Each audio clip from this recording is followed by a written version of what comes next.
नमस्कार शेतकरी मित्रांनो, आजचा आपला विषय आहे डावणी आणि भुरी. या दोन्ही रोगाबद्दल आपल्याला माहिती असणं आवश्यक आहे.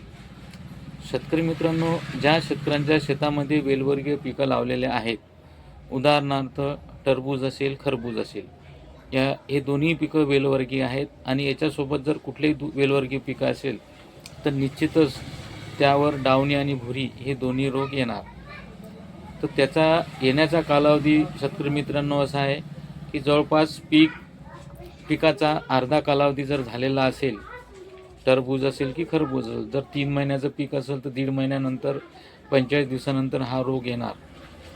तर रोगाचे सिम्पटम्स कसे ओळखावे, जे शेतकरी आपल्या शेतामध्ये आपल्या वेलवर्गीय पिकाचं टरबूज खरबूजचं चांगलं निरीक्षण करत असतील अशा शेतकऱ्यांना हा रोग आलेला कळेल. ज्या शेतकऱ्यांना पिकाचं निरीक्षण करता येणार नाही अशा शेतकऱ्यांना हा रोग समजणार नाही. कृपया प्रत्येक शेतकऱ्यांनी आपल्या शेतामध्ये टरबूज आणि खरबूज वेलींचं चांगलं निरीक्षण केलं पाहिजे आणि आपल्या शेतामध्ये जिथं जिथं हा रोग येण्यास सुरुवात झाली असेल तिथं त्या क्षेत्रावरती आपल्याला बुरशीनाशकाच्या अत्यंत प्रभावी फवारण्या घ्याव्या लागतील. तर त्या कुठल्या घेतल्या पाहिजे त्याच्या संदर्भात आजचा आपला हा व्हिडिओ शेतकऱ्यांसाठी आपण बनवत आहोत. तर शेतकरी मित्रांनो, आपण जर नवीन असाल तर श्री बसवेश्वर शेती पॅटर्न या यूट्यूब चॅनलला लाईक करा, शेअर करा आणि सबस्क्राईब करा. जर इंस्टाग्रामवर असाल तर इंस्टाग्रामला सुद्धा फॉलो करा आणि फेसबुकला असेल तर फेसबुकला सुद्धा आपण लाईक करा, शेअर करा.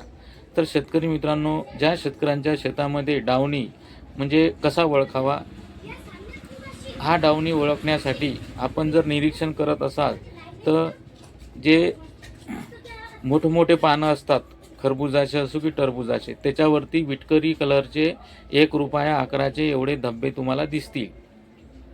हे विटकरी कलरचे जर असे आकाराचे धब्बे दिसत असतील तर निश्चितच तिथं डावणी आलेला आहे असं समजावे. त्यानंतर भुरी हा पानाच्या खालच्या बाजूला पांढरी पावडर आपल्याला दिसेल. जिथं जिथं भुरीची पांढरी पावडर आपल्याला दिसत असेल अशा ठिकाणी आपण तिथं भुरी आलेली असं समजावं. शेतकरी मित्रांनो, ह्या दोन्ही रोगावर आपल्याला बुरशीनाशकांच्या फवारण्या आपल्याला घ्यायच्या आहेत. तर सर्वप्रथम आपल्याला BASF कंपनीचा ॲक्रेशिओ हे घ्यायचं आहे. प्रति लिटरला 1 मिली या हिशोबाने हे प्रमाण घ्यायचं आहे.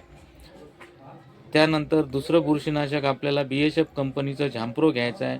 हे सुद्धा 1 लिटर पाण्याला 1 मिली औषध घ्यायचं आहे. त्यानंतर तिसरं औषध आपल्याला धानुका कंपनीचं निसोडियम घ्यायचं आहे. ते सुद्धा 1 लिटरला 1 मिली घ्यायचं आहे. शेतकरी मित्रांनो, असे जे मी 3 बुरशीनाशकं तुम्हाला सांगितले आहेत ते एकामागे एक आपल्याला 3 फवारण्या करायच्या आहे.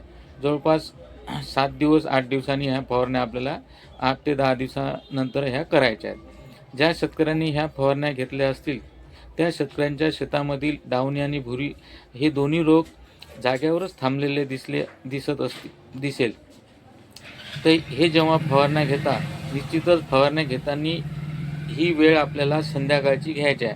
म्हणजे 5 वाजेनंतर आपल्याला आपल्या शेतामध्ये याची फवारणी घ्यायची आहे. शेतकरी मित्रांनो, हा रोग कशामुळे येतो, का येतो, त्याचं कारण आपल्याला जर जाणायचं असेल तर म्हणजे जवळपास अवेळी पाणी, अति पाणी, कमी पाणी ह्यामुळे सुद्धा हा रोग येतो आणि वातावरणामध्ये बरेचसे बदल सध्या घडत आहेत.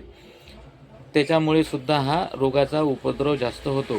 तर याला कंट्रोल करता येईल, तुम्हाला थांबवता येईल, पूर्णपणे घालवता येणार नाही.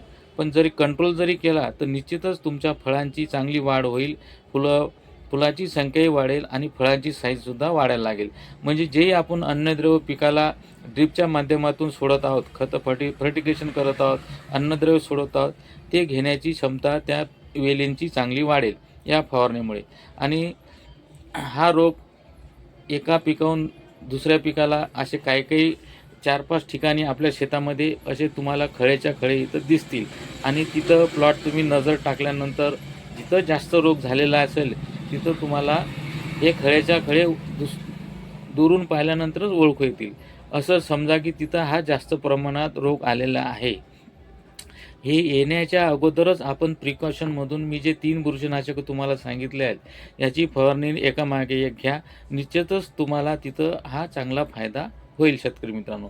शेतकरी मित्रांनो, टरबूज, खरबूज, वेलवर्गीय पिकाबद्दल या डावणी भुरी रोगाबद्दल आपल्याला कुठलीही अडचण येत असेल तर आपण श्री बसवेश्वर शेती पॅटर्न या यूट्यूब चॅनलच्या कमेंटमध्ये जाऊन प्रश्न विचारू शकता. धन्यवाद शेतकरी मित्रांनो.